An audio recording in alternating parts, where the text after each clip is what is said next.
An al-Qaeda group in Yemen is taking responsibility for the attempted bombing of Northwest Flight 253 over Detroit. Al-Qaeda in the Arabian Peninsula says it supplied Omar Farouk Abdul-Muttalib with explosives he tried using. Meantime, President Obama is pledging the full use of power of the United States to keep Americans safe from another terrorist attack. But this morning, there are questions about how the suspected terrorist was able to bring explosives onto a plane bound for the United States. Joining us now from our Washington, D.C. bureau is CBS News Anti-Terrorism Expert, Professor Raymond Tanter. Good morning. Good morning, Michelle. On Monday, the president said that he calls this a serious reminder of the need to keep up with the terror threat that's facing the United States. Do you think that the United States has been good at keeping up with the times when it comes to security? Well, the United States has focused, I think, a bit too much on the technology. We've spent billions of dollars on the technological side of enhancing security and not enough on the human side. The airport security rests now on two legs. The first leg is comprised of various kinds of lists. The most widely known list, and in fact the list that Muttalib was on, is called the Terrorist Identities Environment List. And it contains about 550,000 people, so it's not very useful. But the most important list is the no-fly list. And he wasn't on the no-fly list because there wasn't enough information about him of a negative nature. But the list that I think we should give increased attention to is the selectee list. It's about 14,000. The no-fly list has about 4,000 names on it. But the selectee list is, after you pass through the magnometer, you get secondary screening. And they go into more depth in terms of what you're carrying on your person. Had he been on the selectee list, it would have been detected that he had chemicals on his body. So you need to add a third leg to the security environment, in addition to the lists and the technology for explosive detection. You need to inquire about the nature of the person. Where are you going? Where have you been? Who paid for your ticket? Why did you pay cash?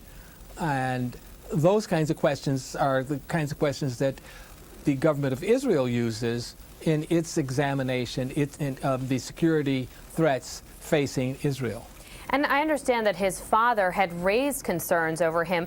What does it take to get from that point to putting him on the correct list that he needs to be on? Well, he was on the correct list given what his father said, that his father was worried about him. If your father or mother said to the U.S. government, look, Michelle has been doing some weird things lately, you might wind up on the list of 550,000 people. But that said, to migrate from the 550,000 list to the no-fly list, you have to have corroborating information from multiple intelligence sources. You must be mentioned with some hard intelligence, not just soft rumor type intelligence like electronic intercepts and the like. Then you can migrate to the no-fly list. But the most important lists that I think will be in the future will be the selectee list. That is the list that says, hey, you have been selected for secondary screening. In addition to going through the metal detector, we want to look at your computer. But I say go further and do like the Israelis do, ask more about the nature of the person and not focus so much on the technology of explosive detection or rely too much on lists. To understand more behind what they're all about. What about, let's turn now to Yemen. You've been there. You've experienced what it's like. We're hearing a lot more about Yemen where, a lot of us have kind of been quiet up to now. How much of a threat is al-Qaeda in Yemen, and how closely does al-Qaeda of Yemen work with al-Qaeda of other areas? Well, al-Qaeda of the Arabian Peninsula is based now in Yemen. The United States is providing clandestine support with covert operations. I don't know whether Special Forces operators are on the ground in Yemen or not, U.S. Special Forces. But Yemen is the next Afghanistan.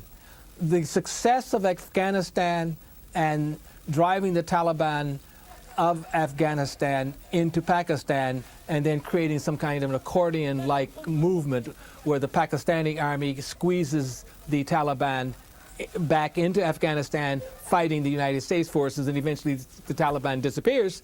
Well, Al-Qaeda is in the mix as well, but Al-Qaeda will eventually say, okay, we can't handle the situation in Afghanistan and Pakistan, we'll migrate over to Yemen, which is the next battlefield for the Obama administration.